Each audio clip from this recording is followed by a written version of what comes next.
recording. Okay, so now we bring to you two things free from DataCamp. The first one is data science with Python certificate. We have a lot of courses that you can move on to finish and get, to finish this data science with Python. Number one, you can see is 23 courses and 11 projects.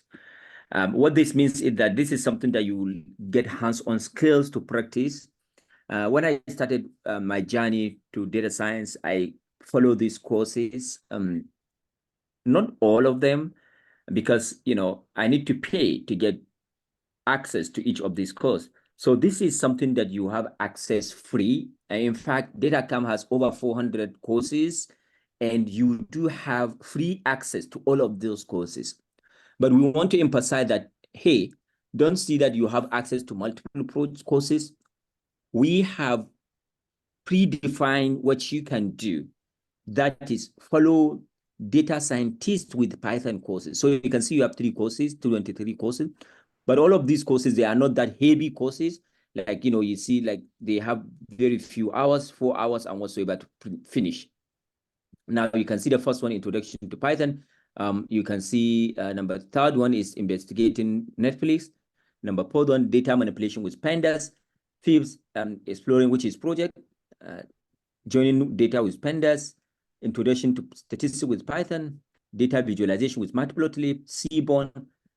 You can see that, but also not only that, but you'll be able to do project as you finish some stuff. So the first thing you see here, when you finish this intermediate Python, Introduction to Python, which is the first one, the next one is intermediate Python, then you will have a project, Investigating Next Place Movies. So this is something that you will get hands-on as you practice, as you finish your course, you practice.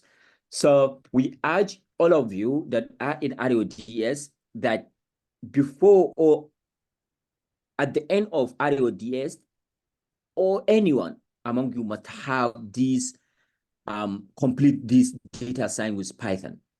Yes, so this is something to strengthen your skills. But after finishing this one and finishing data science, data science, we will give you access as well to what is called data scientist certification. Now, if you know, for example, Oracle, where you learn some stuff and go and do professional certification, we all know professional certification, right? All of you that you finish this data science thesis with Python and also you finish RO data science curriculum will give you access to this certification. This is something that you'll do to get certified as worldwide certified data scientist. Wherever you present this certificate, you'll be recognized worldwide as data scientist certified, just like where you can do Oracle certification, Java certification, all those stuff. So this is something that, you do certification exams, and even though this data scientist with Python, each course you finish, you will get like what we call, not certificate, but you get like complete certificate of completion, but it's not certificate or as a data scientist. Even if you finish all this one, each course, individual course has its own certificate. You finish this one, you had experience. But this certificate is something that you will get certified at the end of the day that, hey, this is professional data scientist. This is something that you need to pay to get access to, but you will have access to all these free. We had a partnership with DataCamp where you have access to this one. Let me wait a bit and respond. If anyone has question, you can ask question before I hand over to Dr. Ibrahim to take us, forward. Any question? Any question? Feel free to ask question. Yes. Assalamu Alaikum salam. So, regarding this data camp course, when I went through it, I saw there's a time frame for it. You said the time frame reads July. I think it was saying July, that before July we should be able to conclude the data camp Python course.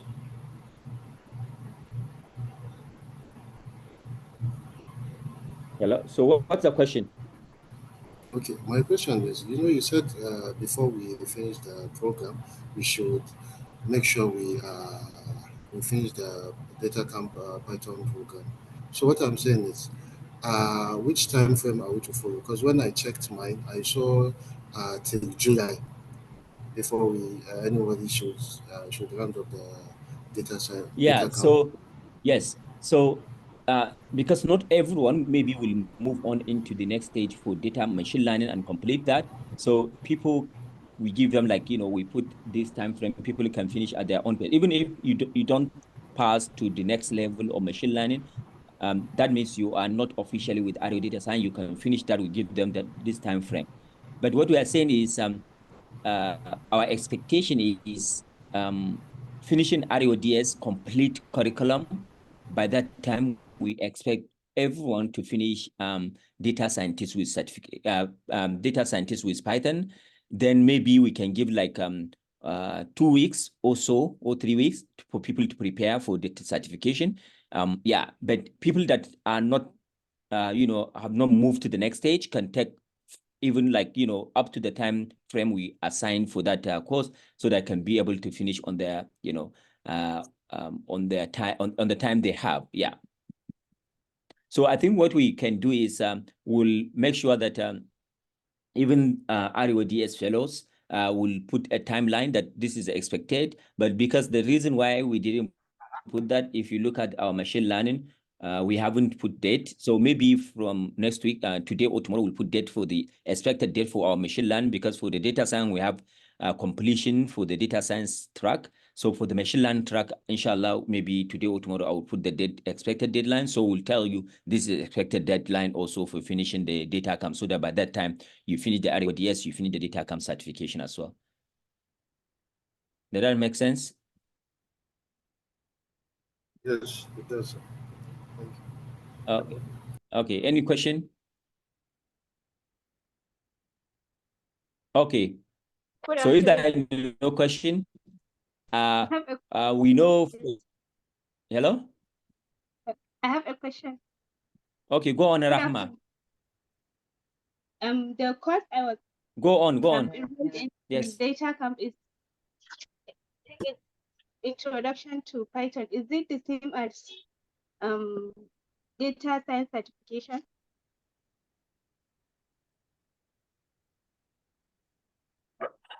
So the reason why also you see this data comes course is something like when you all pass this stage, for example, the beginning on, you see that it's not something that heavy. You're already familiar with this stuff.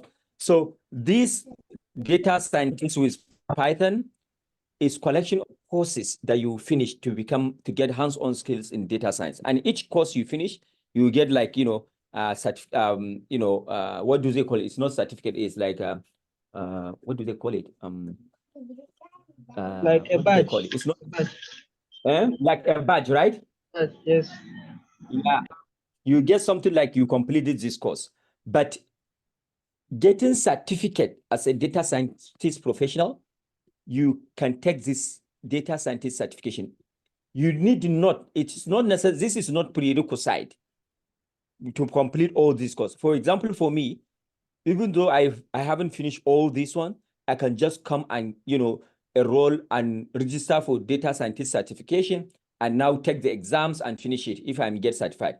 But now, because you need to have the background of, all the stuff that you'll be asked in this data scientist certification, that is where we are going to learn the skills that will be asked in the data scientist certification exams. So this is just like, classes that you'll be taking. This is just like final exams. I don't know if this makes sense. This is not a course. This certification is not a course. It's an exams that you get certified. These are courses that you learn that you'll be able to use to write the certification exams. Does that make sense? Yes, sir. Oh, yeah. So Halimat is asking, what if someone already finished the data scientist career track? One can move to the next. Yes. If you already move to the, you already finished the data scientist career track, yes, we can activate you for the data scientist certification exam. Yes, you can get that one. But remember, we are tracking the progress of everyone. If you finish the data scientist track, you can send us evidence, because this is part of your assessment for complete RO Data Science Academy. You must pass all these courses. And we are also tracking you. For example, now, if we invited you and the account you have used to complete the course, we can check if you finish, because all the progress you are doing, we can see from the dashboard. We can see who is making progress. We can see who is not making progress and whatsoever. Yes. Does that answer your question? Okay. Any other question? All right. So finally, for the data science, for these courses, data science with Python, I think we have some kind of ranking for people to get, when they have, is it XP or something like that? Some of you have already had, better performance than everyone. So each week we'll be giving a gift to top people in the data scientist with Python. Inshallah, this week, by tomorrow, we'll announce the top 3 people that are, that have been topping the data scientist with Python. We'll give.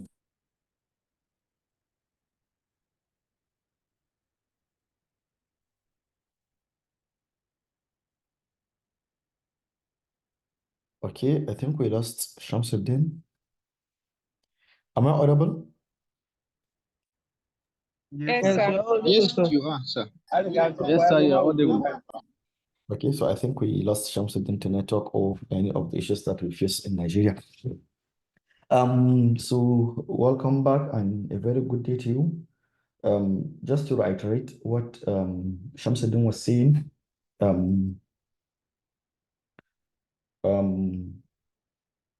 the Data Camp is a highly recognized internationally body. You can get a lot of certificates, and they have international recognition. What we teach you at the RU Data Science, we do give you certificate, and you will learn a lot, most likely better than any other place. But it may not necessarily be everybody is familiar with us or what we do. So getting certificates from places like Data Camp will give you a bigger reach. And then when anybody looks at your certificate, what you attained, knows where it comes from and your skills. So we highly encourage you. We make it mandatory actually, but it's not always. Just because you see something as compulsory doesn't mean it's going to happen. It's for your own benefits and for your career. You can include these things in your LinkedIn and other places. It can give you a lot of opportunities if you are looking for positions or things like that that needs skills in Python. So we really hope you. Oh, We really hope so you. A minute, Shamsu. We really hope you take advantage of this new opportunity to, so that we get more things like this. Go ahead, Doctor.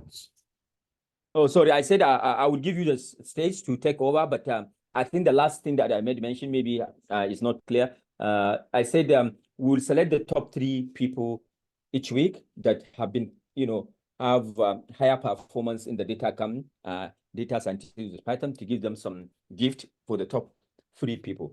So this is just what I want to pass out. Tomorrow we'll give this gift to the top 3. So Dr. Ibrahim, you can take over for today's lesson, and we can get started. Thank you. Okay, I'll just share my screen.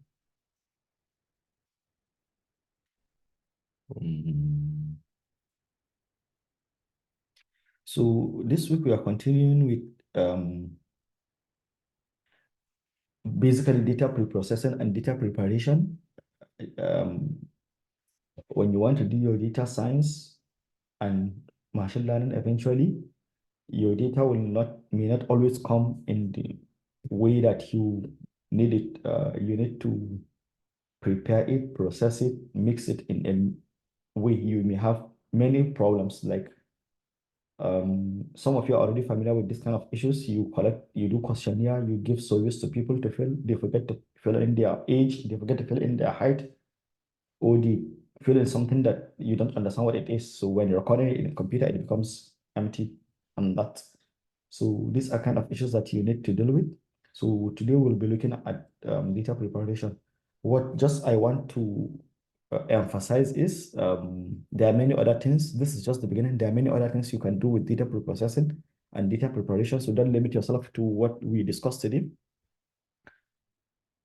Yeah, so you can go over the notebook. You normally know your routine, your pre-quiz, pre-lecture quiz, and the post-lecture. And then for this, you need to follow this. That is the notebook. So you can just follow the notebook, open the notebook and follow it.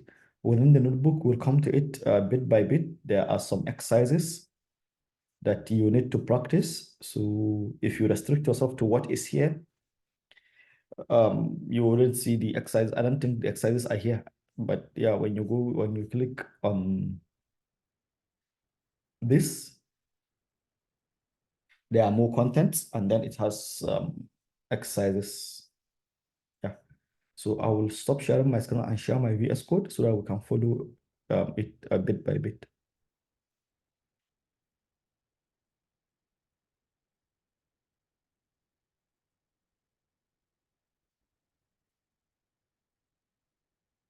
So I want to assume you can see my VS Code, right? Yes, sir. Yeah. So last week or last 2 weeks, depending, last week and previous week, or just last week, you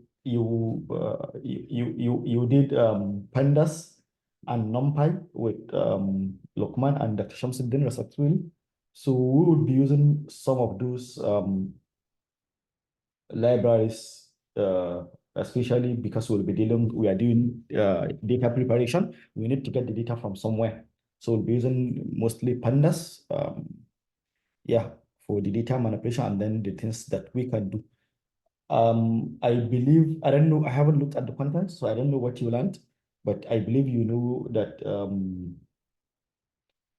we use most of things that you'll be doing in your data science, you'll be using the pandas library, which is somewhat similar to the NumPy, but it's a bit higher level. If you are just focused about mathematics, computations and all of that, you may be needing numbers and all of that, you may be using NumPy. But in your own case, most likely, most of the things that you'll be doing, you'll just be using pandas for all the manipulations. So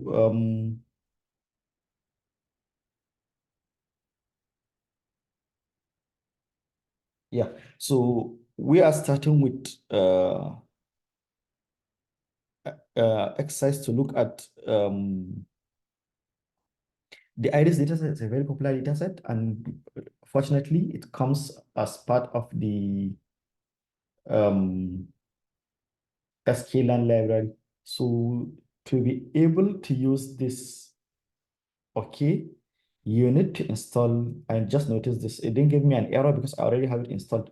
You already have pandas installed on your computer, but you also need to have another library installed, which is the sklearn. You will be using the scikit-learn library a lot when you come to machine learning. Most of the things that we'll be doing in machine learning is with the library. So you need to do pip install sklearn with scikit-learn. The best way to remember what to do is just to search how to install sklearn library. If most likely is pip install sklearn. If that doesn't work, it will be scikit-learn. But you can just Google how to install that, or you use Conda to install it. Otherwise, you'll have error when you want to do this. So the sklearn has a package, the dataset, that it contains many datasets you can use for your experimentation, your learning, and all of that. You don't need to bring your own dataset. So for this exercise, we are going to use the IRIS dataset. It's a dataset that contains information about different kind of flowers, their properties, maybe color, size, and all of that things.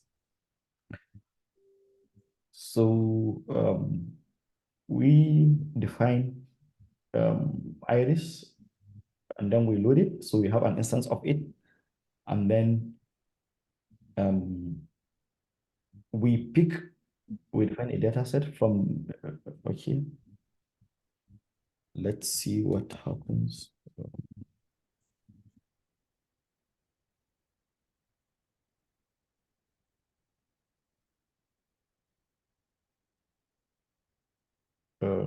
Okay, I don't even need to do this. So from the data set, we just pick only the data column and the feature names.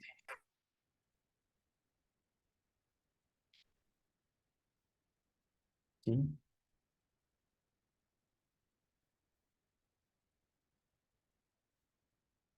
Okay, so what we could do is, part of things that we do, first of all, you need to know the kind of data set you have and whatever it is within your data set. So one way to do that is use the, I don't know if you've done this with the Shamsuddin, during your pandas, you can do the data frame, the shape. So whatever you have, we have our data frame as iris data, we can do the shape. So who can tell me what does this tell us? 150. It tells us the number of columns and rows in the data set. Okay, what does that mean? The number of columns that are in the data set and the number of rows. The 150 is for the number of rows that are contained in the data set, and 4 is the number of columns. Yeah, so that's basically what it tells us. Okay, mute yourself. The size of our data set, we have 4 columns, and we have that means of data, and then we have 140 instances of that columns, meaning the number of rows. So we are dealing with 150 rows and 4 columns of data, each represent 1 data point of each column. Okay, so now we know we have columns, but we don't know what the columns are. So we can do the data frame the columns to see the columns. So now we know we have sepal length in centimeter, the sepal width, the petal length, and the petal width. And then an important component is it's an object. We know with our data frames, they are objects. So as we can see, there are 4 columns. We already know we have 4 columns. The columns attribute tells us the name of the columns, and basically nothing else. The attribute assume importance. The attribute assumes importance when you want to identify. Yeah, it's important when you want to know what columns you have, which here we do. And then we can also do the data frame.info, that the amount of data, that's what should give us, whatever. Now we would want to dive into deeper what we have with the data frame.info. Okay. We can see our columns, and then we can see the data type of each column within our data frame. So we know we have this not null count telling us how many instances of it are not empty, meaning that we don't have missing value. So you can see for all our columns, we have fully 150 rows, meaning we don't have a single missing value in this data set, and all of them are float 32, meaning they are decimal numbers. I don't know whether you've done data types previously, but it means you can just see it as they are just all of them are numbers. And then now that we know all of them are numbers, okay, from here we can get observation, the data type of each column. We know what data type, all of them are 64-bit floating point numbers. They are just take it as they are decimal numbers. And then the number of not null, if we have these are the number of not null, meaning non-empty values. So then, because we have numbers, sometimes if you are dealing with numbers, you may want to do the descriptive statistics of all of that, if they mean anything to you, meaning you want to know how many instances you have, the mean, standard deviation, the minimum value for each length, the top 25, top 50, top on all of this. So you just use the data frame, whatever name of data frame you have that describe. So it gives you this automatically, all of this. And then we are moving more, whatever we are doing now, we call it exploration, data exploration. We are trying to see what our data set looks like, what our data looks like before you do anything. Sometimes these simple things can tell you a lot. Yeah. And then, so we've seen some of the basic information about our data, but we didn't see anything about the data specifically. So we can use the data frame.head. This method returns the first five instances of your data set. So we already know we have 4 columns, 1, 2, 3, 4. We already know their names, separate lengths, whatever. We know this is their names. And then so we have the first 5. So you can look at their range of values and all of that. Okay, so as I've told you, there are some exercises here. So you can go ahead and try this. These are basic things. I'm sure all of you, most of you are already familiar with all of these things. This is showing us only 5. How do you make it show us more than 5? And then it's also a good practice, especially you can easily spot outliers. If you look at this, now if you are looking at this number and then you just here see 1,000, you know there may be a problem. There may be a problem, not necessarily, but it's unlikely to have this kind of small numbers and just have 1 million or 1,000. So another way to do is to reverse it. You can also look at the bottom, the last 5 instances in your data frame. You can use the tail instead, and then you can also, I don't know if it's part of the exercise, you can also see how you see more than the last 5. So in practice, it's useful to be able to easily examine the first few rows or the last few rows of your data frame, particularly when you are looking for outliers in an ordered data set. All functions and attributes should are working with the help of code examples just for us to look at data. So the takeaway from this is even just looking at metadata, the metadata, which is the information about our data, you can get immediate idea of the size, the shape, the content of your data you are dealing with. So, and that's the first thing you want to do. Whenever you want to deal with any data that you haven't examined it, you don't know what it's about, you didn't quality it yourself, and all of that. So you have to do all of those, that info, that describe, that head, and all of that, to know what you are dealing with, so that it can determine what you do subsequently.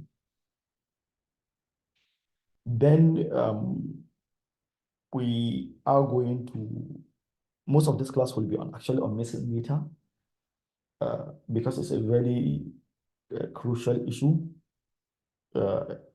how you deal with missing data in your data set. Missing data can give you a lot of problems, so it's better you handle it accordingly. So let us dive into missing data. Missing data occurs when no value is stored in some of the columns. Let us take an example. See, someone is conscious about his or her weight and doesn't fill the weight in a survey. You have a survey, you are asked to put in your weight or your height, and you are, let's say, very short. You don't want to say you are short, so you refuse to fill in that. Then the weight value, that will become a missing value, whatever analysis person is doing. So pandas deals with missing values in 2 ways. Pandas handle missing value in 2 ways. The first is you've already seen in previous section. I don't know where I've seen it in previous section, but the first is NaN, meaning not a number. So this is actually from the IEEE Convention of Floating Point Specification, and it's only used to indicate missing values for floating numbers. So when you have a floating point numbers, not integers, integers are whole numbers. If you have numbers and then there is a missing value, it's represented by NaN, meaning not a number. So for other values, for missing values apart from floating point numbers, what pandas does is it uses none. So what you keep in mind, non-object, what you keep in mind is both none and none are null values. Just that they are used in different kind of situations. The representation is in different cases, but they are all for floating point numbers. None is used. For all others, none is used. While it may seem confusing that you will encounter two different kinds of values that say essentially the same thing, there are some programmatic reasons for this choice, and in practice, going this route allows pandas to deliver a good compromise for binary of cases, notwithstanding both none and none carry restrictions that you need to be mindful with regard. So don't get confused by them. Just take it as simply that they are all null values. Anytime is a number with decimal places, Python pandas handles it as not a number, meaning none. But if it's any other thing, it's a string or any other thing, and then it's just none. Because the place is not expecting a number anyway. So because none comes from Python, it cannot be used in NumPy and pandas arrays that are not of the data type object. None is a built-in function object. It comes directly from Python. It's not for the libraries NumPy and pandas.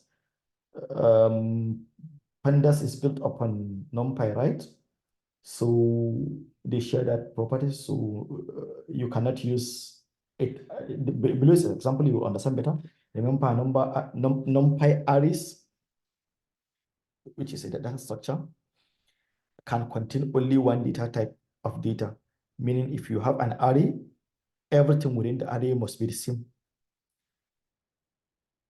This gives you some tremendous power for large-scale data and computational work. You want to do mathematics, they are all in the same data type. It's easy to do that, but it limits the flexibility. Such arrays have to outcast the lower common denominator. Yeah, so what this means is we cannot have this generally because this directly comes from Python. And then when you have this, even though this we are dealing with numbers, if you create a NumPy array with this, so it will automatically be converted to object. So it becomes not a number because all of these instances can be objects, right? But this cannot be a floating point number. So that's what it means. Such arrays have to adjust to the lowest common denominator. So they have to be changed. Their type have to be changed to the lowest, to the denominator that all of them can be represented in. So that's what happens. So it means you cannot do this. And then it just gives you the example is, this is just an example. If you try to get the sum of your array, it will give you an error. Yeah, because it becomes not a number. Okay, and then none comes from Python, but none comes from what do you call it? From pandas or from NumPy and then pandas also. So meaning you can be able to do operations with it. In contrast, none, NumPy and therefore pandas supports none for its fast vectorization and whatever. The bad news is that any admin perform with now will result in that. It's understandable. You cannot do any operation with something that's not there. So if you do any operations, it will give you an error. Like we have an error here, but then it's just going to give you none. So it becomes not a number also if you do any operation. If you have your numpy none plus 1, it's whatever none is none. So the good news is aggregations runs with none. If you don't in them and they don't give you any error, the bad news, whatever, results are not that important. So you can create a number. For example, under example, you have your numpy array. You have 2, 9, 6, and 8. So if you try to do any competition with it, you try to get the sum, the minimum, and the maximum, it still gives you all none. So you can't really use it. You didn't get an error, but it doesn't help either. So you can play around to create a numpy array with none and none and see what happens when you try to do it. When you try to do any competition with it.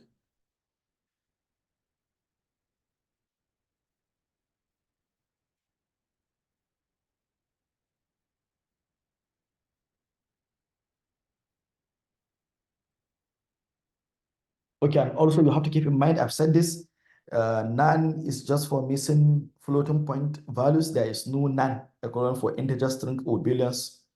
So yeah, none is just for floating point numbers. So if you have other data types like string, integers, and booleans, then it can only be none. There is no equivalence for that. I hope you've done data type so that you can all know what these different types mean. All of you from computing background, you are familiar with data types. Even though none and none can behave differently, pandas nevertheless built to handle them interchangeably. To see what we mean, we consider a series. Okay. So if you create an integer series using pandas 1, 2, 3, you define the data type as int. If I'm not mistaken, by default, if you don't define the data type, it's just float. It will be float, meaning decimal number, even if it looks like whole number. So you have an exercise now, set the element of equal to none, okay? You set an element of within this series, just any of them to be none. How does the element show up in the series? What's the data type? You're filling this yourself, it's an exercise. So in the process of casting data types, changing data types to establish homogeneity of series and in series and data frame, okay, pandas will willingly switch missing values, okay, so from none to none, because of this design feature, it can be helpful to think of none and none of null in pandas. So pandas deals with them. If it's want to do any computation, it can just switch them interchangeably depending on the context with either none or none.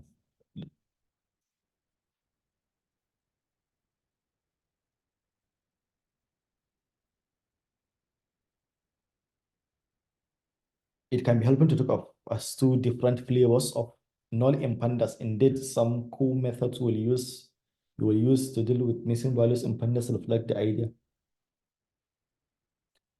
So it's null generates. So these are some method that I use when dealing with missing values. Is null generates Boolean mask for missing values.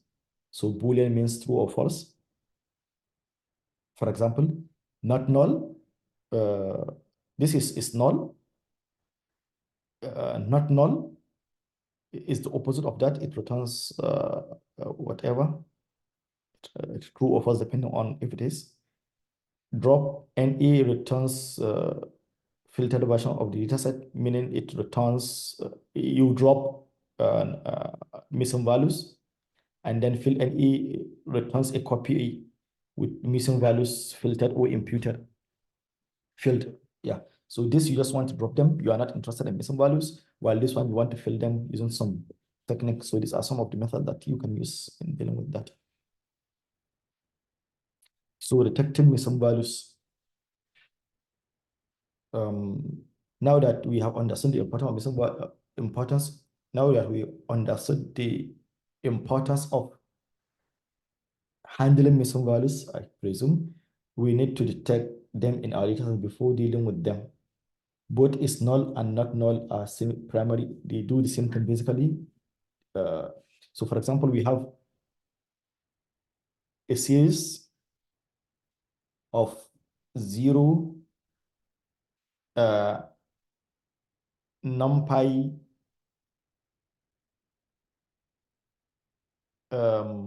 numpy none.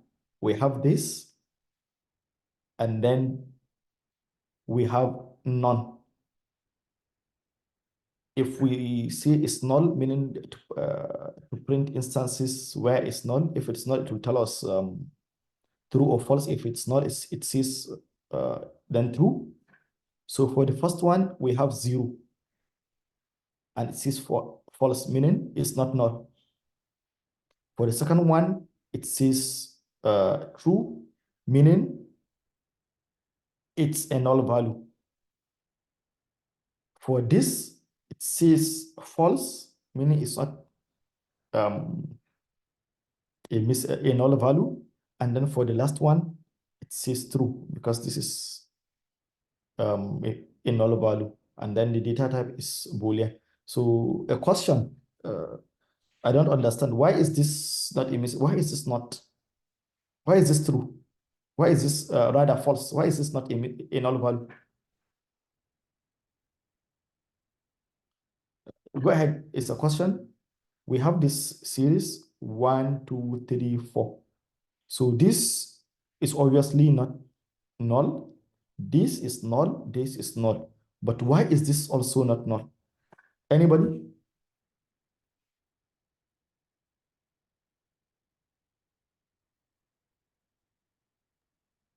I think it's considered as a string. Yeah, basically not considered because it is a string, so it's an empty string. It doesn't matter, but it's a string, so it's not null. It has a value.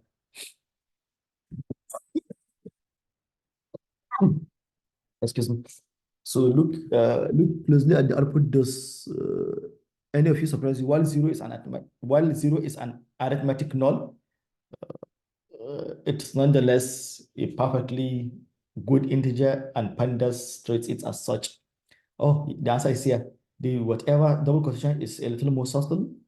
While we used it in section 1 to represent an empty string, it's nevertheless a string object and is not represented as null as far as pandas is concerned.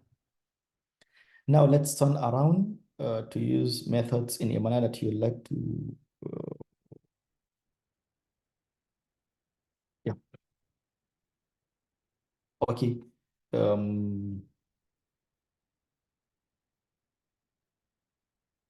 So now some of things that we could do with some distance.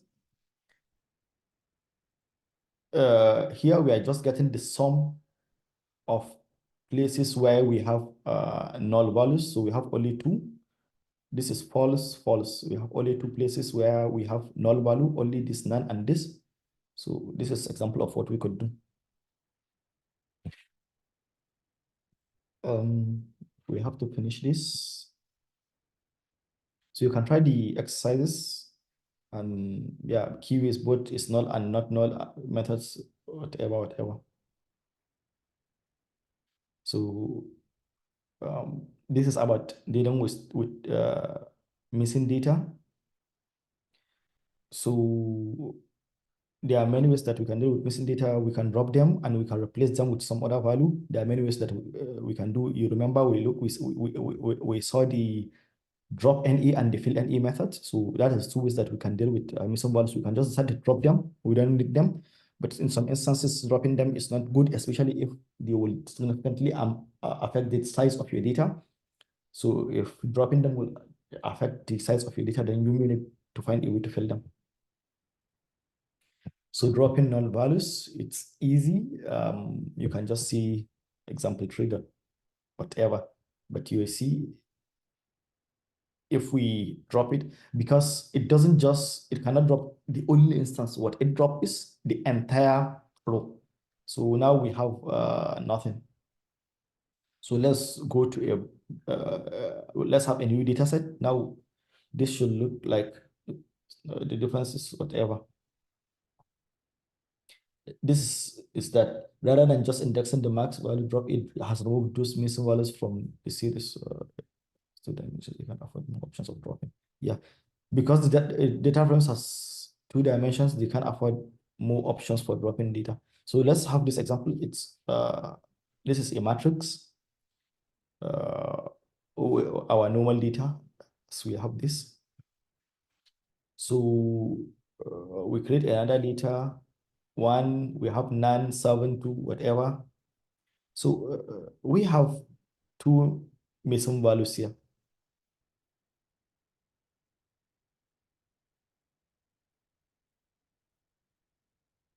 So you cannot drop a single value from a data frame. You are not doing anything actually. So you have to drop the full rows or columns. When you are dropping, you have to drop the entire row or the entire column. You can't just say you want to drop this. What happens when you drop your missing values using drop n? It drops the entire row, not just it alone. I think I explained this. So depending on what you are doing, you might want to do one. Because in data science, columns are generally represent the variables ever. You are more likely to drop rows than column, and that's true in most instances.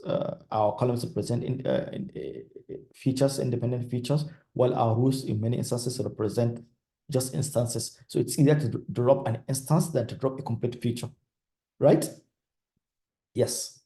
So if we drop NE here, by default, what it drops is, it drops the row. That is the default.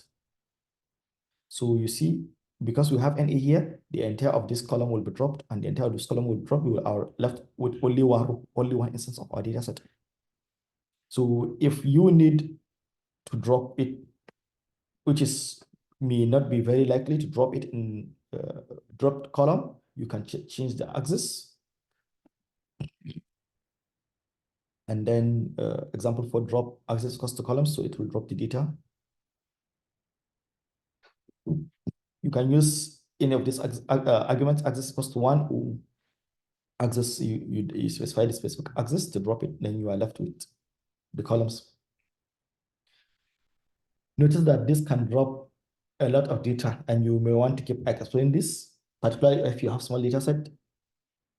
What you want to drop rows, what if you just want to drop rows and columns that contain several, or even, okay. So you may say, okay, you have a small data set, you cannot afford to drop the entire data set, the entire every instance. So you can say, okay, I want to only drop if in that row we have multiple missing values. At least if it has only one missing value, you can still manage to use the data set as it is. So how you could do that, for example, now we can create another, if we have this, so this is virtually useless because it has all missing values. If this is the totality of our data, so you can just decide to drop this.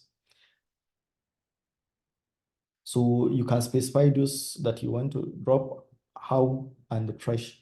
By default, how equals to any. This any, it just drops any. If you would like to check yourself, whatever, but just any. But trash is the parameter that you use to specify the threshold, how many instances of the data you need it to be missing before you drop it. So this is an example. If we have this data set, and then we define the trash to 3, so if it's more than 3, it will not be dropped. So you can see this will be dropped. This will be dropped, this will be dropped. We have only this because only this one has 3 instances. So anything with less than 3 instances will be gone. So here we have 1, 2, 3. This is missing. Here we have 1, 2. We have only 2. This we have only 2. So everything will be gone except this. And that's why we have we have this. So we can also fill in null. Sometimes makes sense to fill. There are many techniques you can do that, and we will do that most especially when we come to the machine learning segment. But just commons one. Let's consider non-numeric data. In data set, we have columns just as gender, which is true or false. In most cases, we replace missing values with mode column to see, okay, the mode is which one appears more. See, we have 80 data points and 90 set to be true. Only 8 is false. We have not filled. So then we can fill that 2 with true because statistically it's more likely they are true than false because most of the data set is true. That's using the mode. So this is our data set. And then we can just see, okay, this to see whatever we have. And then now let's first find the mode. Before we have to know which instances appear more, so we can use the value counts to get the value. We have 3 trues and only 1 false. So we can just replace fill in with 2. So you can just replace with true. So wherever we have missing value, we can just place it with true. We need to first of all remember we need to get, sorry, I'm going fast because of the time. We need to get the value counts to get the mode, because the value counts will tell us what appears more, and then we can fill in with mode. And you can see now we don't have any missing value because we filled it with true. So this is if we have categorical data, meaning that when we have numeric data, then we can use different things. One of the most common is mean. You need to get the mean of your data set. When you have your mean, then you can fill in whatever place. It's very easy. Mean meaning the average. You just get the average of the entire row, and then you can place your missing values based on that, or depending on which axis you are missing your value. But in our case, for the instance, our instances are our rows, so we fill it in with the mean. And then you can fill in it with median. There are places where you don't need to fill it in with mean. Instead, you are interested in your median. For example, if your questionnaire, your Likert scale, the numbers are representations. They are not numbers with value, meaning 5 is not greater than 1 in Likert scale. So you don't want to fill in with mean because mean will just give you noise. So in this kind of instance, you fill in with median, meaning which one appears more frequent. So that is why you use median. So if your numbers, if your numbers are continuous numbers that have value, meaning is price of a commodity and all of things like that that have value, prices of commodity, or let's even see height or weight or whatever, you may do mean. But if in instances where your numbers are representation of instances, then maybe you take median, and taking median is similar to just taking mode. So you can fill in with the median value, the value that is at the center, not appears more frequent, which is what is at the, when you arrange them in ascending or descending order, what appears at the center is your median, and then you just fill it with that. You can go over and do the exercises. You can all try all of this. I want to explain. Okay. I want to explain these concepts. They are very important. When you want to, one of the things that we do the most this is very important when we come to machine learning, is encoding. We know generally computers understand computer only understand 1 and 0. So whatever computation you are doing, multiplication, addition, it's only It's numbers. Whatever you do in computer, whatever you do in computer is in numbers. It's in 1 and 0s, binary operators and whatever. So if you have your data and you want to do mathematical competitions in it and your data set is not in numbers, meaning it is in words, whatever, we call that categorical values. Like the first data we have, okay, I can't remember, but if it's not numbers, then it's categorical values, meaning if you want to do any competition, mathematical competition with it, like machine learning, you need to convert that to numbers. So machine learning models deal with numbers and any form of numeric data. It won't be able to tell the difference between yes and no, but it will be able to look between 1 and 0. So after filling the missing values, you need to encode each whatever. So we have many kind of encoding, but basically what we are interested in most instances is label encoding and one-hot encoding. So label encoding is basically converting each category to number. That's what it does. For example, we have a data set of airline passengers column containing their class. We have their classes, and then so what if we want to encode, let's say we want to encode this, this is IDs, we want to encode the class because this is categorical. We cannot do any competition with it, mathematical competition. So we have to represent this as numbers. So what level encoding is, make each distinct category a different level. So if we say business, we can say, for example, business class is 1. So if we say it's 1, so anywhere we see business class, we represent it with 1. We say first class, let's say it's 2. So anywhere we see first class, we put 2. We see economic class is 3. So that is it. We represent our labels with numbers. That is what level encoding does. As you would be learning scikit-learn, yeah, so you can use scikit-learn to do all of these things. So we created our data set. This is our data set or a data frame to hold an example data that we can use for our computation. So what we could do is we can just create a method, a function just to for the representation. We have business class 0, economic class 1, whatever.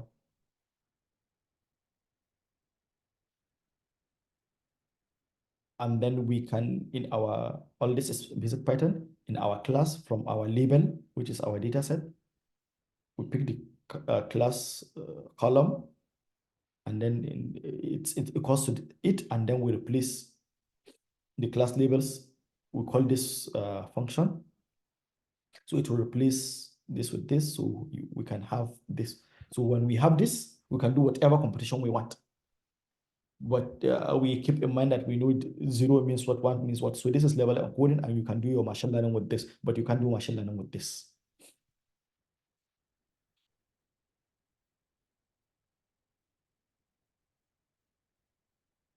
So we have another type of encoding, which is the one-hot encoding. One-hot encoding is not okay, we use one-hot column more. It's more the level encoding. I have a slide on it. Probably we can see it later when we are meeting. I don't know if I'll be taking it tomorrow. So one-hot level encoding has a lot of its limitations, especially when you have a large feature size. You have to, if you have 1 million different classes, then you have to create 1 million different labels for that. It may be somewhat unrealistic. So a better approach is to use one-hot encoding. In this type of encoding, each category of column adds a separate column. That will be 1 or 0. Okay, maybe this I will show you. I will still show you the slide. For example, let's aeroplane. We have this, our data set. We want to create encoding of this. If you use one-hot encoding, for each class, it adds another column, and then it makes all other columns 0, and the column it appears, it makes it 1. So it makes a matrix of this. It replaces this class, only 1 column, with a matrix or another columns, a set of columns equal to this number of different classes. Each instance, it will be 0, except where it intersects, it will be 1. So it's represented as a matrix of 1 and zeros. I hope we have it here. Yes, we have it here. So we use the getDummies function of pandas for one-hot encoding of this. So you see what it does is we have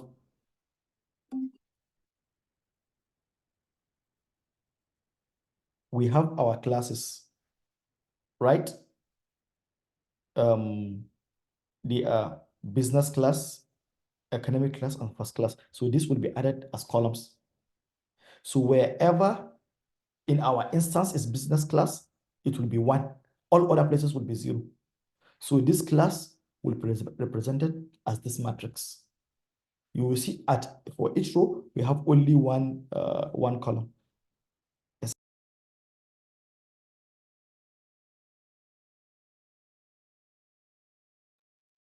So you can see, so this is what one-hot encoding does. So instead of having to represent different numbers, so we do this. It also has its own limitation because it adds, it increases your feature size. You have many other features, but it has been proven to be more efficient way of representing categorical values, and you will most likely be using it a lot. And then you can remove duplicates in your data set because you don't need them. For example, here we have this row and this row, they are the same thing, identical. You can just drop them. You can use, you can get duplicated. It will return, this is a Boolean operator that returns if you have duplicates, and then you just use this method, drop duplicates. Whatever data you have, data frame, you can just drop duplicates. Yeah, so we are at the top of the hour. I think, yeah, this comes to the end. Any question? We have, we may seem to have done a lot, but it's not really a lot. All this is very basic, very simple things that many of you are familiar with. So do you have any question? Anybody with any question? Or you can type in your question.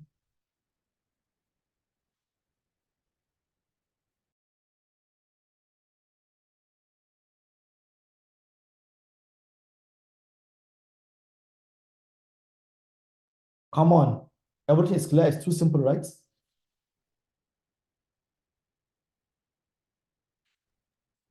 No, sir, it's not simple for us. Yeah. So I will. But we will keep doing it and trying again. So at least we will be there, inshallah. Yeah. So what I will reiterate here is you have the recording will be available, and most of you have passed this is the second stage. So it means you have all been practicing and trying distance. So it's very good. It means you do. So continue. All of distance are simple actually. If you try them, they are straightforward. It may seem a lot of libraries, a lot of functions rather, dot whatever, dot whatever, dot the drop, dot null, dot whatever. But the moment you start using them, you'll memorize all of them from here. And then it will become all familiar for you. So thank you very much and have a pleasant day.